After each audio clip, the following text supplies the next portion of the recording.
have a special guest on today, and I'm gonna be straight with you. Never had anybody of this young lady's caliber on this show, so today's going to be very interesting and very special.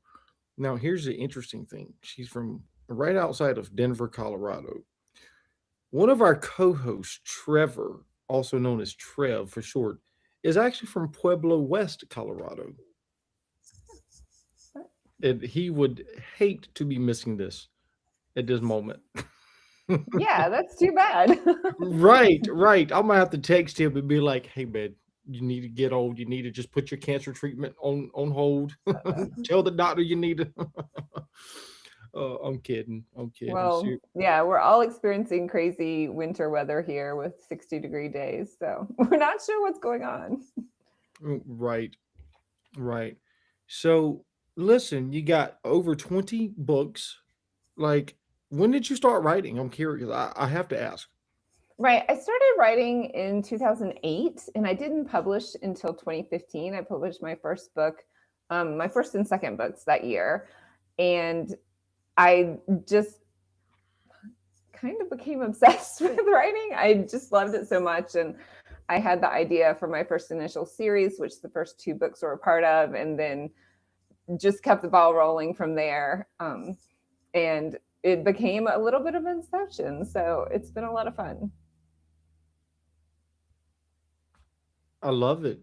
You know, it's one of those things that if you love what you do, it's never a job. Right. Exactly.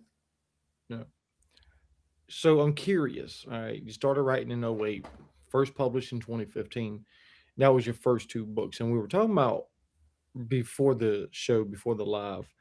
We were talking about one of the series. I think you said the first series of your books was related to eating disorders. How many books was in that series? There's four books in the series, which sometimes causes a problem for people. I've had people come back and say, well, I wanted everything in one book. And I thought, you know what, describing like becoming or how, I don't know even how you say describing coming down with an eating disorder, describing developing an eating disorder is something very hard to describe. There's so many different issues for many people and even for one person in that formation of that brain chemistry or psychology in your mind. And then being in the disease and what that feels like, and then recovery of the disease. It doesn't happen overnight. And I couldn't explain it in one book. It just felt too rushed. So it is four books. So it's a little bit of a commitment, but I feel like you get that in depth character background and viewpoint of just what someone's experiencing and the people around her. I mean, it not only affects the person with the disease, but also those people around them. So that's very complex issues. But I really wanted to show the hope that can come. It felt like life ending to me at the time. And I thought I had like thrown my life off course and I would never get back. And would just felt insurmountable amount of things that I had to fix or I had to fix. Still that thinking is not quite right, but or overcome in recovery. And I wanted to just show that it was possible and it doesn't have to be debilitating or life. I mean, it was life altering and some things for the good, but I was able to redirect or get my life back, not on track, but back and live in a recovered, better state of health. So Wow, that is beautiful. And not the fact that you went through the eating disorder, that sucks, but to talk about it and put your experience in a book, in four books to be exact, and to emphasize and stress the part of recovery from eating disorders, that is huge. And eating disorders is, from my knowledge of eating disorders, is very similar to stimulant use disorders, cocaine and methamphetamines. There's a very significantly high relapse rate over when it comes to those diagnoses. Anorexia, bulimia, purging, I think, is another one. And I'm not too expert with the eating disorders, but I do know there's like a few main ones. So tell me about the one that you had. Right. So anorexia, it's not as common as some of the others. I mean, a lot of people with eating disorders will do different practices, whether it's binging and purging, or, you know, a straight person who is anorexic is just restricting their food. But many people devolve into other types of or other behaviors with eating disorders. That's very common. And you're right. I mean, it is treated because of the brain chemistry. It's treated very much like a cocaine or drug addiction. I got into recovery and my psychiatrist was like, well, I treat cocaine addicts and anorexics. And I was like, wait, I'm not a drug addict. Like, that is not me. You know, I chose this addiction. I chose this mental health problem because I don't do drugs or drink alcohol, right? I was that goody two shoes who wasn't going to do that, right? But I needed some outlet to stop feeling the way I was feeling. So that became over exercising, planning everything I ate, deciding, oh, well, I'll just skip this meal and it'll be fine. And I'll just skip this next meal and I'll only eat lettuce, and all these weird things that come along with. And really, it's just to mask trying not to feel however you're feeling. I, kind of had this vision in my head of what I was supposed to do, what I was supposed to be, the grades I was supposed to make. And I felt like I was failing in all of that. So to compensate, I thought, oh, well, if I look good, or if I'm thin, or if I can work out, or, if I if I can achieve whatever body style I thought I could achieve, then I would be better. I would look better, at least, right? But that really, I mean, you have some control in the beginning, but it's just an illusion of control. And very soon your brain chemistry is changed to the point where you can't change it back. Like, even when I wanted to get healthier, I could not mentally or physically make myself like be healthier. And that's what was the scariest part, I think, and then you think, oh, I want to. And then, 2 minutes later, you're like, no, I'm okay. I can keep going the way I am. And so it was very fast. And I mean, some people struggle for a very long time. Mine was very fast. I got very thin very fast, and I nearly died. And, grateful to my one friend who took me to the emergency room and said, you are not okay. So I think, unfortunately for me, I had to reach that point. I was in such denial about it, and I didn't want to feel all the things that I needed to face in order to recover, but was forced to. And I'm grateful for that. I guess in the end, I feel like I had a crash course in learning life skills and emotional skills, and I was forced to do that in order to survive. So in that way, I guess it was helpful. I solved a lot of problems at one time. I'll put it that way. Yeah, no, I mean, I'm sitting here laughing because I am just the way you're describing it, and I could tell you're an author because the way you're describing it, right? I can mentally picture everything just happening. No, and because we are live, and because we do talk about mental health. Disclaimer here: if anybody who is watching or listening to this show, if you are triggered by any means, please seek help immediately. If you need help, you have 988, which is the local national crisis suicide hotline. You also have local emergency departments and local crisis centers. Now, if you're on the other side of the ocean in Spain, Australia, UK, you go to a local emergency department or a local crisis center of your choosing. I cannot give you any resources from over yonder in that neck of the woods because I do not know. So, thank you for letting me get the disclaimer out of the way. I apologize about that. No, I that's very important. No, yeah, absolutely. I mean, just knowing that there's help out there and there's resources, and that's although we pride ourselves on being a resource, we're not you know, people who give clinical or medical advice, especially through the podcast. Um, so eating disorder, how were you when you started realizing, or how old were you when the eating disorder started? I You know, was as you 20. look back now. Yeah, I was 20. Well, I guess I could say I saw signs from when middle school to high school. I would skip lunches when I was at school. Um, but it didn't feel like a major problem. It just felt like, oh, I'm managing my weight. And those were little signs that, hey, that's really not normal. If you're hungry, you should eat. And I was never a heavy person, so it wasn't like I was really needed to diet. Mm. Um, it was just a coping mechanism and a way to distract myself from life. um, so, if I look back, I can really see some um, activities that I was doing that were along those lines, but I wouldn't have said I was in the disease. But I probably, those tendencies, I guess. But it wasn't until college, which is very late for someone to develop anorexia. Usually it's around puberty, 13 to 16 or something like that. But so I was just overwhelmed. I wasn't making the grades I wanted to. My parents didn't think I was making the grades I wanted to. I wasn't, achieving in romantic relationships like I wanted to. And I just kind of felt like the world was coming down on me. So I just decided that, hey, well, if I'm thinner and I work out more, then I'll be better. And that, yeah, that did not help at all. I mean, it helped for a little while. And people were like, oh, you look so good. But it wasn't, it was very temporary.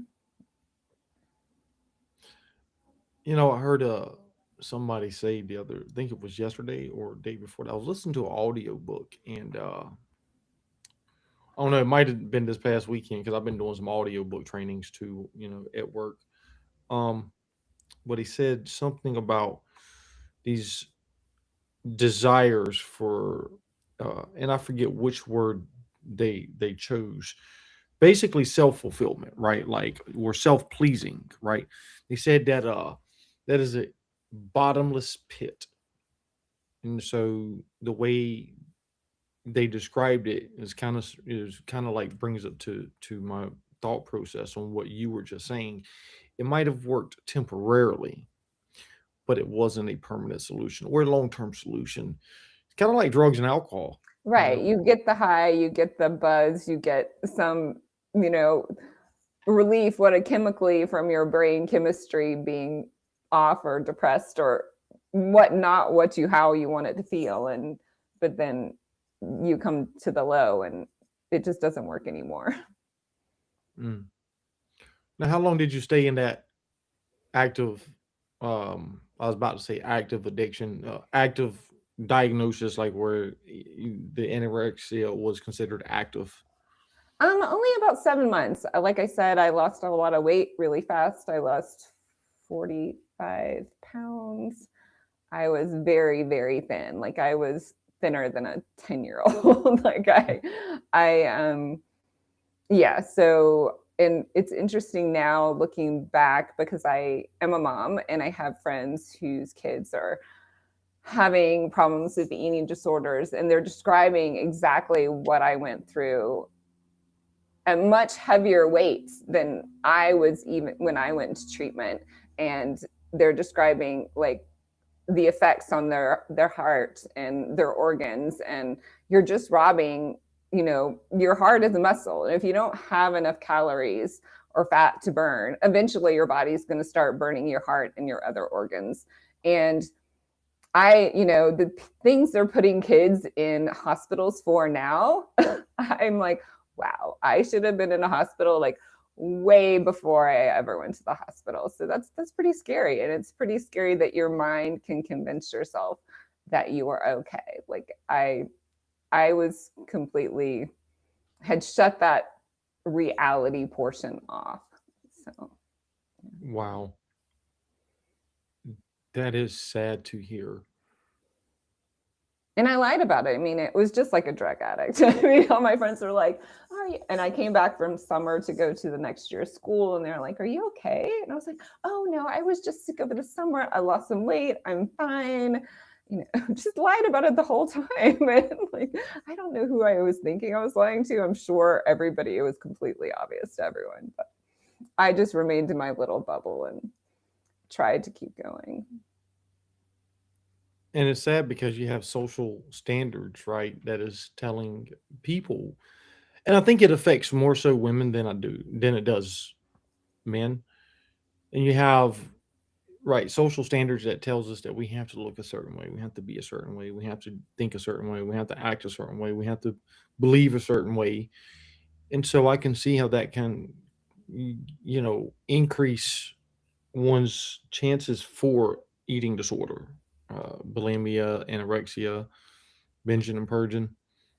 Um, and it's sad because then I question, if I take an existential approach to life, and the older I get, I fall more under the existential philosophy piece of life.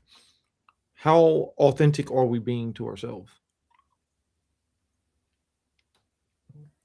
Right. I mean, there's so many ways your brain can trick you into thinking, or you can trick yourself knowingly or not knowingly. And then once you do it one time, it's that much easier for your brain to go to that gate. I feel like I could look in the mirror when I was at my thinnest and not see that I was skin and bones. I like 1 second I could see it and the next I could blink and I just looked as heavy as the next person next to me. So that body dysmorphia is it plays a factor too. Yeah. Now let me do ask you this, okay? I'm I'm curious because you have a lot of this body dysmorphia that's going on. At least that's what they're trying to say nowadays. And I'm curious to know from your perspective, uh, how else do you feel like body dysmorphia plays out? Well, it's interesting because I've talked to people on both in the spectrum. Like I couldn't see that I was really thin. Like to me, it looked normal, Mm, because my brain somehow had normalized that, right? Um, and I've talked to people who have lost good amounts of weight and lost down to a weight that is healthy or healthier for your body, and they still say that they don't see themselves as the new thin self. They still see themselves as the heavier self when they look in. So it's two sides of a coin, but it's the same. And I don't know if it's relating to how you feel emotionally or it's just how your brain is programmed to see yourself. um, yeah, so I think just either side of that needs to be fixed, right? right. No, that's an interesting take, and I never thought about it like that. Especially from body dysmorphia. Is it the way your brain is thinking, or is it an emotional attachment with self? Right. Never would I have ever thought about it from those 2 angles. I would have just thought about it, from a pure psychological perspective, right? Like, hey, it's the mentality, perception is all cognitive, and there you have it, right? But to hear you throw in the emotional piece of it, that's interesting. I mean, I don't think I've read a theory yet on eating disorders and body dysmorphia where it really, where for me anyways, again, I'm not an expert, where it really touches on the emotional, that emotional relationship with the self. Right. So are you still holding on to what used to be in order to protect yourself from something, in order not to see what's really going on because you don't really want to see what's going on? It's that emotional, psychological, cognitive, I'm sure, but some of that may be like if you're holding on to your prior version of yourself or what you prior felt about Mhm. yourself, maybe if you don't have like good self-confidence or you're doubting your self-confidence or you're doubting your skills or you're doubting yourself, like you're holding on to a version of yourself physically that wasn't as healthy in order to say no, I'm not as good, right? Or I'm not as good as I think I am because I still look XYZ. I don't That's such a complex thing, I think. Mm. And I can see that.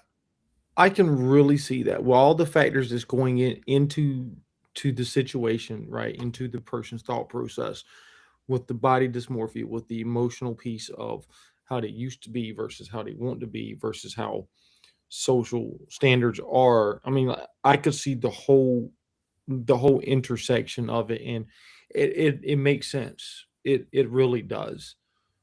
So let me ask you this, right? Because you spent 7 months in anorexia.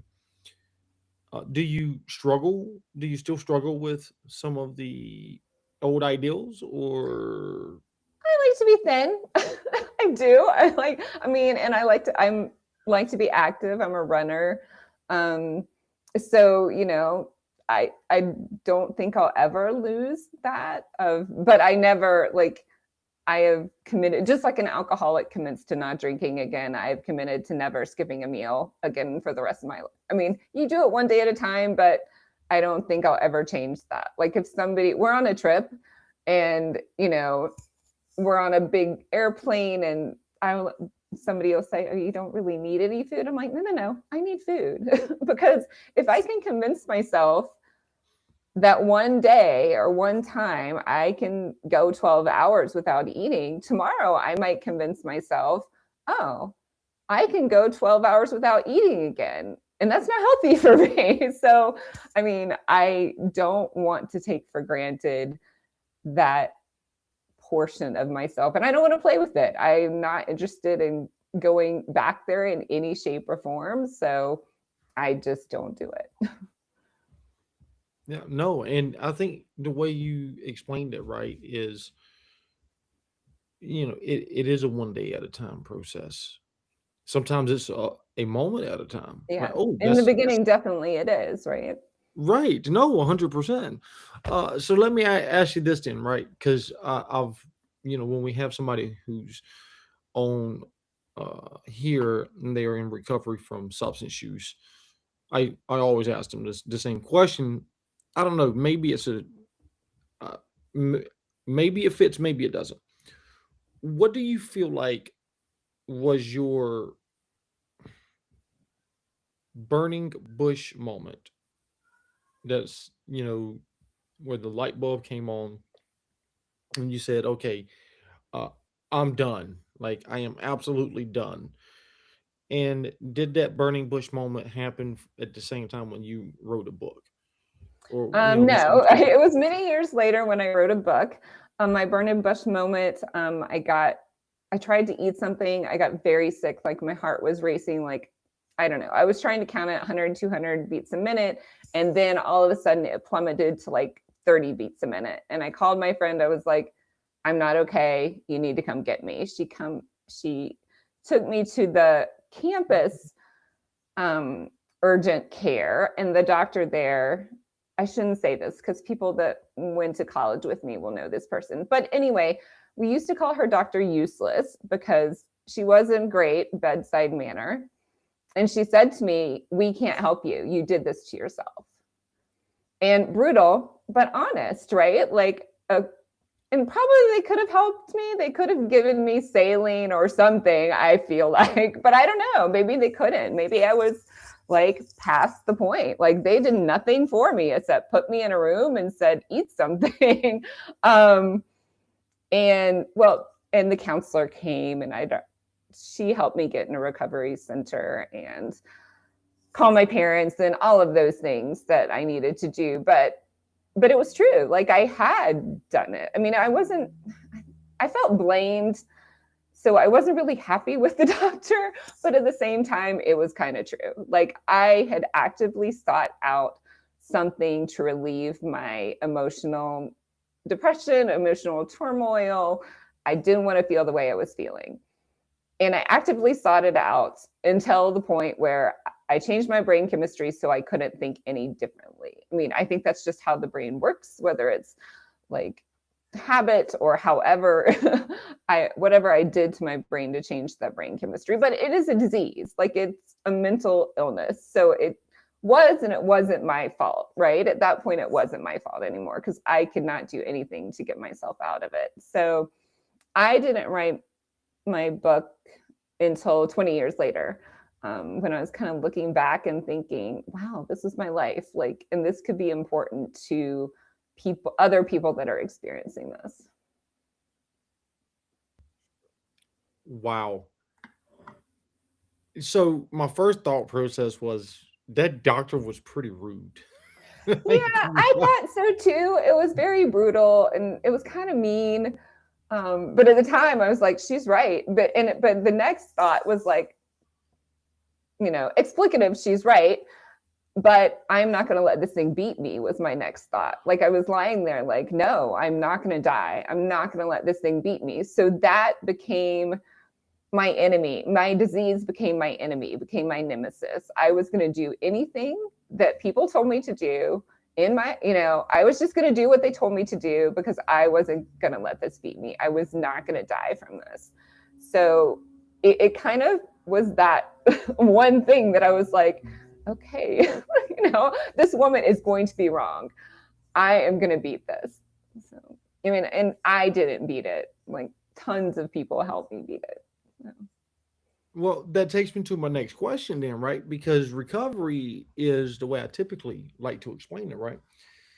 Is not a one stop shop type of deal, regardless of how somebody gets into recovery.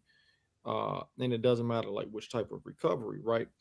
Um, Recovery is a series of steps that we take each day, every single day, one day at a time.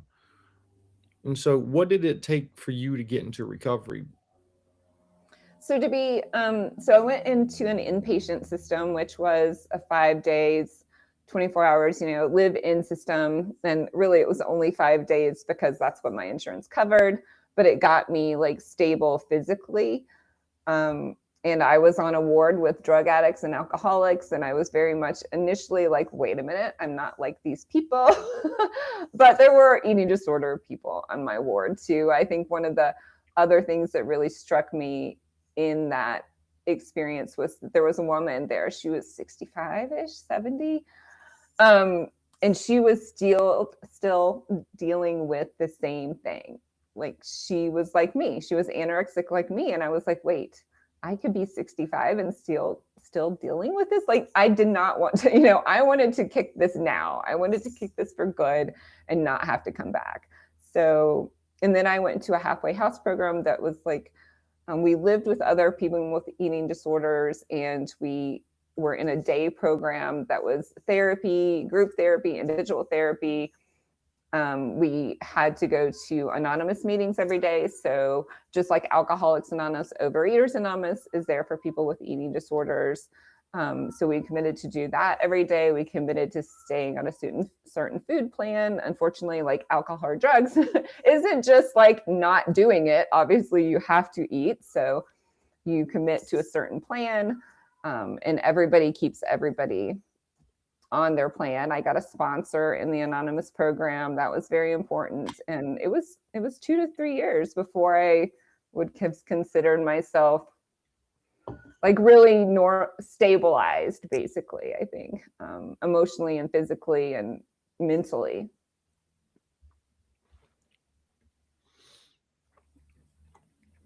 I did not know until today that they had halfway houses for people who struggle with eating disorders. And I work on the inpatient unit. Oh, wow.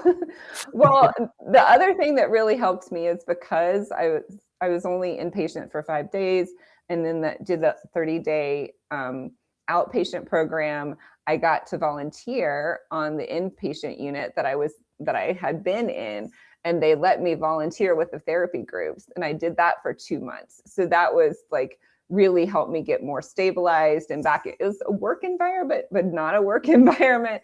To where I felt like and I made some really good friends. Like my sponsor became one of the nurses on the ward, and it was just a wonderful experience to be like helping other people that were not as far along as me, even though I was only like 2 months in.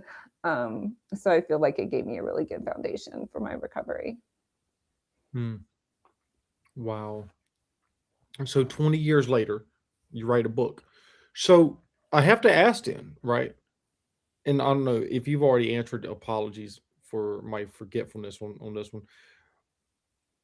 What was the burning bush moment for the book, for the first series?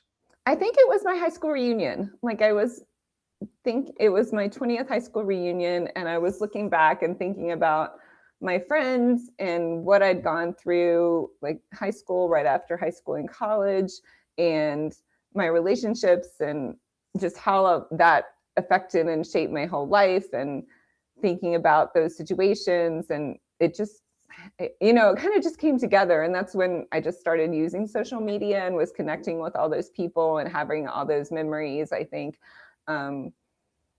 it kind of just all came together for me. I was a stay-at-home mom, and I wasn't really using my brain for anything during the day. I was just had 3 young kids under the age of 3. And so in the evening, I just started writing the story. And it was about a character like me who develops anorexia. It was much more sexier and fun than my life actually was. I had to make it fun. I mean, Right. it was, yeah, you're not going to read it if the whole thing's depressing, right? No, 100%, 100%. I mean, Yeah. oh, wow. That is so, oh, wow. I love the way you described it though. I was sitting there and I was just decided to start writing about anorexia and this person with anorexia, and it was a whole lot more sexier. And I'm like, oh, wow. I've thought about doing that too. My self putting some of my life experience in a book, but I was talking to an author yesterday, and I am not a look. You, I will read a book for school, and that's about it, right? I will read a book for spiritual purposes. That's it. I will read a book for uh if it's like a Medicaid manual or something like that, like, I have to understand some regulations. I will read that, right? If I need to understand a theory or a specific type of skill or technique, I will read that. But I'm not a reader, right? I don't. I'm not a reader, and yeah, I'm not a real big writer. And so I don't know. Like, if I wanted to write a book about my recovery and my personal experiences, how would I get the motivation to even write? Well, everybody does it different ways. Like I did this as a fictionalized account, and I really just started writing like a screenplay, like a story in my head. And it was really just very entertaining to me, because I would do it in the evenings after my kids went to bed instead of watching TV or Netflix or whatever. When my brain had downtime. So, but I think you can do it so many different ways. I mean, so many people would do autobiographies or memoirs, or I hate to say self-help, but it's more like your journey, a journey story, right? I like to call them that. And you can do it in a nonfiction way too. So it doesn't have, not one way or is right or the other way is right. I think it's whatever feels comfortable. And it's funny because I talk to so many authors. I have a podcast too. And they're always like, oh, I wrote from when I was young and I loved it always. I did not. Like, I did not like writing. And I did technical writing for my job, and I liked that. But I would have never said I was a writer or liked writing until I started writing this story. And then after then, I just loved it. I could not stop. So maybe I'm addicted to writing. Well, it's better to be addicted to that versus trying to hold up a standard. Right. There are levels, right? We can say there are levels. Right. Some healthier than others. Oh, no, 100%. Absolutely. Now, listen, I'm gonna have to bust your chops, okay, on this one, because you can't just mention a podcast on this one and not tell us the name, where to find you, or anything. Like, I mean, come on, right? And then you also have to tell us what you talk about. Like, what is it based around? What is it about? Right. So the name of the podcast is Finding the Magic Book Podcast. And I really started as Finding the Magic because kind of my author brand is centered around this thought of things around us and people themselves are magical. Just technology, a beautiful sunset, a fun book, your own creative imagination is magical to me. So, but I started hosting authors just to talk about their books mostly. Like, we don't talk about the writing craft or how to write. I mean, sometimes that comes in, but it's not a major portion. Like, my point is just to introduce books to people who may want to read them. So mostly fiction genres. I do talk sometimes people come on with poetry or biographies, but mostly fiction. Almost all the genres except for like hard horror, which I call. I was telling somebody I wrote vampire books, and they're like, "That's horror." I'm like, "No, it's vampire fantasy. It's not horror." They're like, "It's horror." I'm like, "Okay." I talk about vampire horror. Yeah, not erotica, but anything else, basically. Just have fun learning about different people's books, worlds, or characters. That is so awesome. Yeah, the person, I think it's the same person that I've been working with for the last year, who got you connected to us. When I first met with the individual, our first conversation, the individual asked me, he said, Kev, I got a whole bunch of authors, because he was telling me like what he does, and I'm like, okay.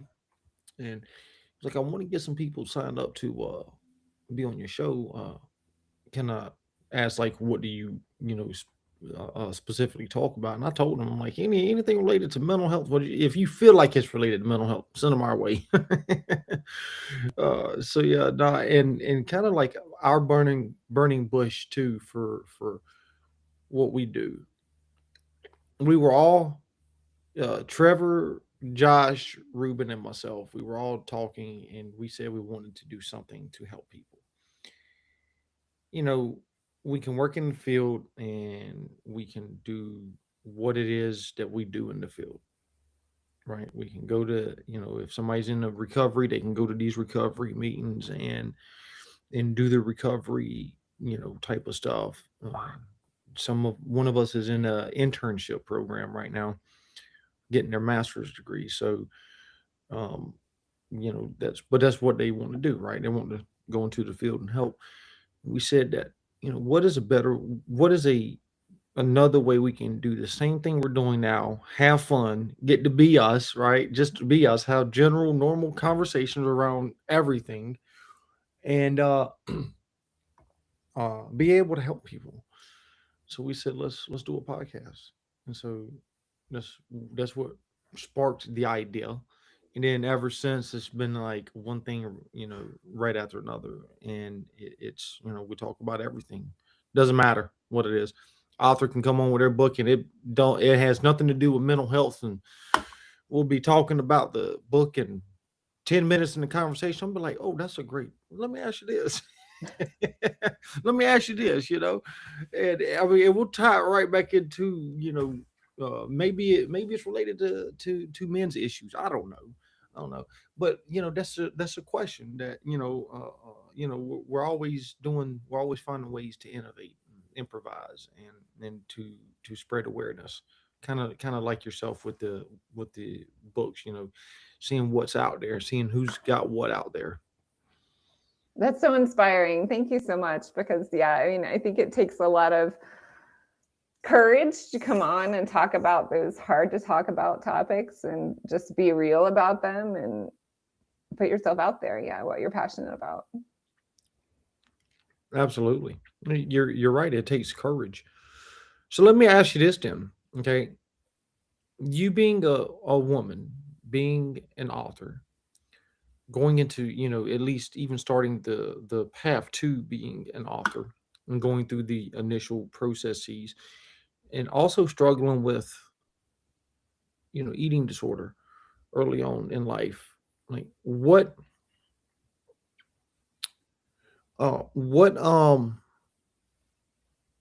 m- how do you feel like being a woman has impacted that?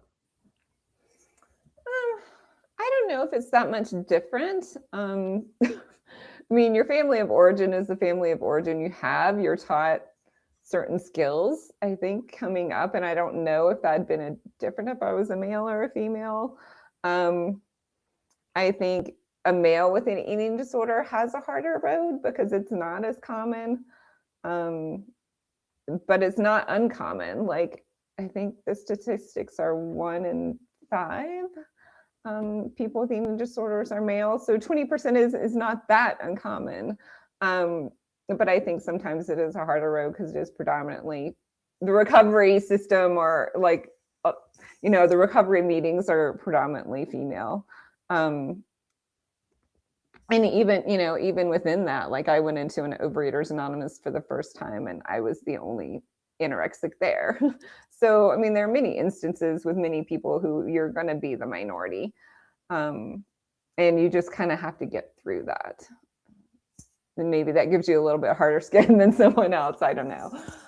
So what was the question? I don't think being a woman affects, I mean, I think weight can sometimes be more of a woman's issue. Like sometimes women maybe have more pressure to look a certain way or be a certain way, and that they see more value sometimes than they're pressured to see more value in that than men do, which is sad.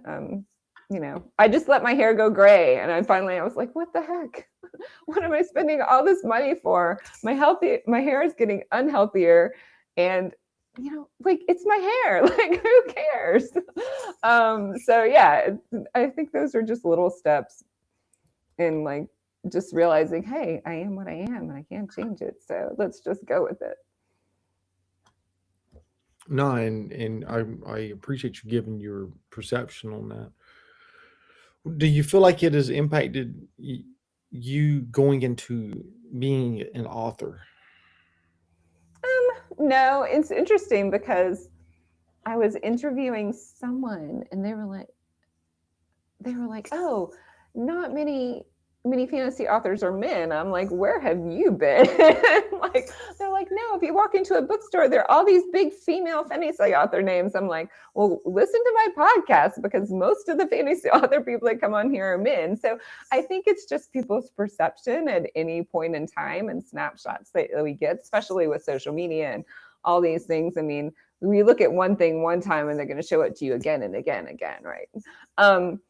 So I haven't felt like there's any prejudice against men or women from either side in the author community. I feel like authors, especially in the indie author community, are very supportive and always trying to lift each other up and help each other out. So I haven't really felt that at all, which has been good. Well, hey, I'm glad to hear that. I am glad to hear that. So let me ask you this then, all right? Because you wrote your first four books. How long did it take you to write those first four books? As Well, far like as I said, my first manuscript was like 160,000 words. It was huge, long, and that took me like 7 years to do, just because just doing it, 1 hour a night in the evening, and not really thinking that I would do anything with it, just kind of amusing myself. And it was very cathartic. I think there was healing involved in just getting all this out, writing it all down. And then my sister-in-law was very big on a reader. And then I had a friend who was an editor and indie author, and they both read it and they said, we really like this. You should do something with this. And I was like, and so I eventually gave it to my editor. She helped me. She fixed it because it was horrible. I mean, it wasn't a horrible story, but I didn't know how to creative write. I'd never done a plot. I mean, in high school, maybe I didn't really remember. I'd never done a plot. It read like a screenplay. It was lots of dialogue. So she helped me fix it, and I queried some agents, and a couple of them came back. Harlequin came back and wanted me to make it into one book, and I thought, I don't know if I can do that in one book. So I just decided to indie publish. And yeah, the first manuscript was broken into 2 books, and then very quickly after that, I think the next year I released one more book, and the year after that, one more book. So within 3 years, I had the series complete with the 4 books. wow, dedication. That's what we call dedication right there. 100%. I love it. I love it. I mean, because think about it. It takes you, a few years to write it, right? Because you're not really spending time on it, right? And then you let a couple people read it, and they tell you, "Hey, this is amazing work. You really should think about publishing it." And you follow through with it. And 20 something books after that, that is a huge, huge goal, huge milestone. So, do you feel like that is a part of your? I'm gonna use a word. I don't really particularly like it, but I'm gonna use it anyways. Do you feel like that is a treatment plan of yours, or like this is part of like what helps me to stay in the recovery process from anorexia? So therefore, I'm going to do it. Like tell me about that. Yeah, I mean, I think it's just a creative side of me that I really wouldn't have told you was there before because my background is in science. I did biotech research, um, and I'd moved into the patent area in my career. So I was doing technical writing, which I enjoyed the technical writing part, but I would have never told you I was a creative person. But then when I look back at my career, like when I was doing the research, what I loved is trying to figure out how to figure out the answer. Like you have to design the experiment to get the answer you want, right? So that's what I kind of would stay up at night and think about when I was doing my job. So I began to see that as more of a creative process. And then I think my brain just needed it. Like I said, I was a stay-at-home mom to 3 young kids, and I needed something else for my brain to do. And that was a good, healthy outlet for me rather than running 3 hours a day, right? So, I mean, I don't know that it kept me from doing something else, but it definitely kept my brain active, and that maybe my overall life was more balanced because I had something for myself that was just for me and not for my kids or my husband or my house or my dog or whatever else it was. Yeah. Mm, that is amazing to hear. So 20 books later, like, do you really feel like that is an addiction or is it something that you just enjoy? I love it. I mean, I mean, I don't see not doing it now. Like I constantly have these thoughts of these characters and these worlds, and so I can't see myself not doing it now. But it's kind of just part of who I am, and it's the outlet. I guess everybody has whatever outlet they need for either creativity or whether they garden or work on cars or whatever they do for that downtime of their brain. And maybe some people need it to less or more degrees. And so I guess that's just what I picked for that downtime that my brain needs. No, I'm right there with you. There's so many things I do now, and like if you were to ask me to do something completely different or stop doing it, I would feel completely off. Because I feel like it's become a part of who I am, right? Kind of like how writing has become just like a major part of your life, like it's who you are. And so I mean, I've literally thought about doing different things, doing things different, right? And I'm like, but it's really a part of who I am, and I'm gonna miss it. Like I know I'm gonna miss it if I were to stop doing it. And so why stop, right? Right. If It's it brings you joy, and why stop, right? right, right, right. Because life is all about enjoying life. It's not about living a glum life, and that's what recovery is. It's literally learning to be okay with that, with not being okay, and being able to go through and enjoy it to the best of our ability.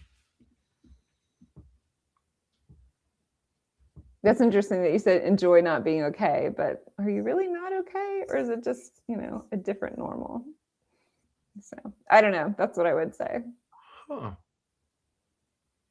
That's interesting. That is a great question. You are questioning the host now. That is a Yeah, because I'm like, wait a minute. Why is that defined as not okay? look. You got a point. You do have a point. I never thought about it from that perception. I mean, I would have defined myself as not okay at one point too, but now I just define myself as different and a little, like, out of the norm. But there's so many, like, there's such a, what do you call it? A scale. That's not the right word. I can't figure it out. But anyway, so yeah. Well, no, and I think one of the things that I typically say, uh, the only thing I know about normal is what the washing machine says. That's the only thing. I can't speak on anything outside of that. As far as it being normal. So I think you're right. I think you're right. It is it's not that we're not okay. I think it's just the way it's supposed to be. Yeah, and I mean, like I grew up with a very, and that's coming from my background too, right? I grew up with a very narrow definition of what success was and what your life was supposed to look like. And so I think, now I'm like, wait a minute, no. There is no normal. There's everybody's path. And most people have, I mean, some people have kind of similar paths, right? But a lot of people have similar, not similar paths too, if that makes any sense. Yeah. Well, and it's typically what I like to say. I grew up in what mental health calls a functional dysfunctional home, right? And I say functional because I had the brother I was supposed to have, the parents I was supposed to have, the grandparents, the aunts, uncles, cousins, everybody I was supposed to have, right? Everything worked the way it was supposed to work. It's not that it was, it's like you said, right? It's just like you described it. I had a very narrow idea or ideals early on, and it's through life that I think through experience that we get to learn and expand that horizon. Yeah, and some people have those broader experiences growing up and some people don't. So it's just, what you grew up and what you saw and what, yeah. So No, 100, absolutely, absolutely. So let me ask you this then, okay? You've written about your anorexia. And you've written many other types of genres of books. What's next? Oh, wow, that's a big question. So I just finished, well, I last summer, I guess July 2025, I just published the finale in my Fae series, which is the Realm Chronicles series, and that is a crossover series to the Kingdom Journal series. So basically a 2 series, 10 books about witches and vampires and fairies. And that seems really weird to me. Like I finished this whole saga. And obviously I can kind of go back to it and go back to some characters in it. But now, and I also have a romance genre, which is I'll publish a new book in this year. So in 2026. So I'm excited about that. I have a new romance coming out that's just in editing stages. I also have a character I'm excited about from the Realm Chronicles series, who is a Nyx character. So she is a hybrid fish character, which is not written about quite as much. So that will be, I have a short story already out about that will be coming out somewhere. I don't know where yet. But usually what happens is I develop short stories around these characters and then they become full-length novels somehow. So that probably is the direction I'm heading down, and we'll see from there. I love it. Any more of your life history that you were planning on putting in a book or putting in some books, not just a, but some? Probably not. I think I'm good with talking about myself. I do talk about, I do talk about gratitude a lot now. Just from 2020 and like 2019 to like 2023, 24, which it was hard for a lot of us, but it was very hard for me and I had a lot going on. So I talk about gratitude a lot because that has very much changed my outlook in the past year and a half, 2 years. And so I just did an article on that, which was super fun, just looking at my, how I kind of pulled myself up by the bootstraps and got myself out of that, like, okay, everything is bad. There's nothing good. And really, I did it with the help of a friend. We pledged to, like, every time we met up to say 3 things we were grateful for. And we could bitch and moan about whatever else, but we had to say 3 things. So that, just starting small like that has really helped me. So I talk about that a little bit sometimes. So I'm a big believer in gratitude these days, and starting to talk about or think about what is it called? It's not prayer, manifestation, which is another idea of like prayer, right? So yeah, that's my maybe newer thing that I haven't been doing as much, that I'm thinking, you could do that. I think you can. I got a buddy of mine who's also a co-host, right? And his name is Ruben. And I remember years ago when I first met him, he would talk about this manifestation, and he would always say he'd always go back to this book or whatever poem or something. Just I don't remember, but he would always go back to it. He'll be like, have you ever read? I think it was The Secret or something like that. I don't remember.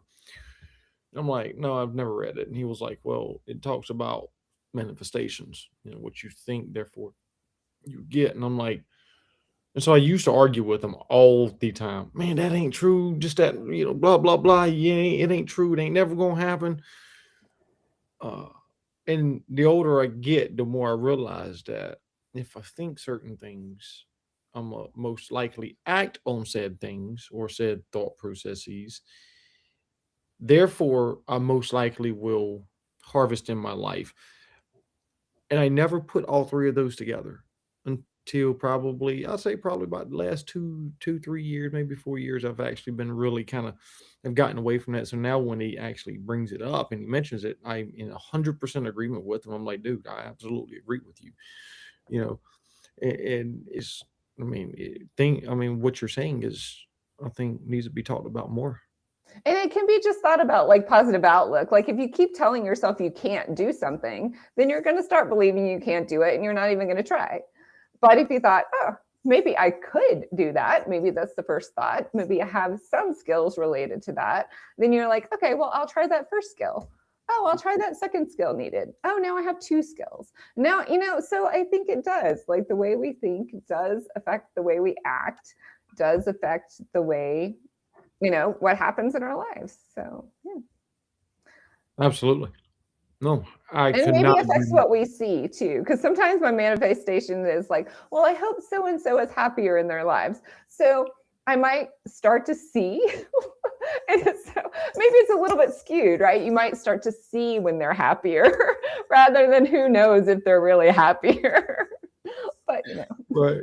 it makes me happier. So right. Oh Lord, no. Oh, it is so interesting that you mentioned that, because I remember early on, I got a set up with a spiritual mentor, and he was like, Kev, I want you to pray, choose 3 people you hate and you can't stand, and you just hope they die, and just go ahead and pray for them, and pray for them until I tell you to stop. And I'm like, what else, dude? Like, what else? And I remember when I first started off praying, I would use some explicatives. I think that's how I pronounce it, right?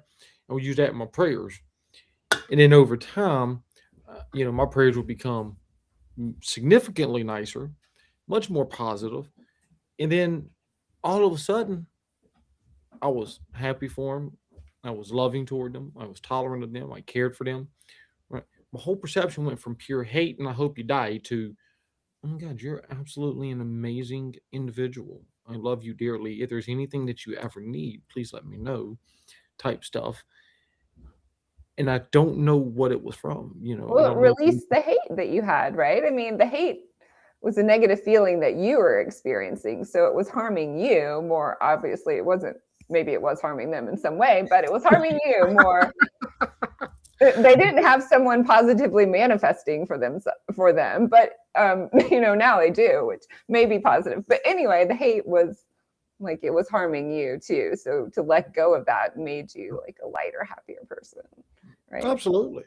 Absolutely. So everything that you're talking about, I truly do believe, and it's all about, the power of thought. It's about the power of thought that, it goes back into manifestation, right? We manifest what we think. Therefore, if I think about gratitude, I'm going to practice more gratitude, make gratitude our attitude. That's a big saying of mine. Yeah, it took me like a year of having these signs up on my wall of like and hating them. I was like, okay, I'm gonna take the signs down and actually do something now. Right. Right. Oh my Lord. Right. Oh wow. So listen, I can keep going now for another 2-3 hours talking to you. I've enjoyed the best out of it. I I have really have. too. Thank you so much. Absolutely. So I gotta here on the podcast we do a couple of things at the end to wrap us up. One, if people want you to maybe be a mentor, be a teacher, be a guide, even be a speaker on their show, um, and want to know, you know, how did they get in contact with you? Do you charge anything? Do you not charge anything? Anything of that sort? Right. So my website is Tricia Copeland, TRICIACOPELAND. There is a way to contact me and or my press person, who is Mickey Mickelson of Creative Edge. So you can get in contact with me either one of those ways. Yes, speaking engagements would always be paid. Fun things like this I do for my enjoyment. And hopefully people get to know me in my books. Was that your only question? Yes, I think so far. Right. Oh, all right. What would you hope that somebody takes away from watching or listening to this? Just that if they're experiencing whatever, that there is a way out and that there is hope. There are people that can help you. And, finding those resources and believing that you're worthy of finding those resources. And you are worthy of finding those resources. I believe everyone is. So, National Eating Disorders Association has great resources for people with eating disorders. And there's so many resources out there for depression or any other mental health challenge. Absolutely. Folks, you heard it. Can you state that resource again for us? National Eating Disorders Association, NEDA, I think it's .org, or it's probably .org on the website, but they have, tons of resources. That is a huge, huge resource for people. So if you are struggling, please reach out, seek help. Most important question here. Okay. What is your call to action? My call to action. Oh, go to my website and look at my books. I have 2 short stories, a romance and a fantasy. If you sign up for my newsletter, then you can download them and see if you'd like to read more. I love it. I love it. Now, I am going to ask you, would you be willing to be a guest speaker on somebody else's podcast? Oh, of course. Yeah, that's super fun. All right. I will see if I can't get you in contact with her. Well, thank you very much. And I'll forward you her information, and I'll forward her information, your information. So listen, Miss Tricia, sincerely, humbly do appreciate it. Thank you, ma'am. Well, thank you, Kevin. I really appreciate it. It's great talking to you. Absolutely. I'm going to end the live, so don't go anywhere just yet.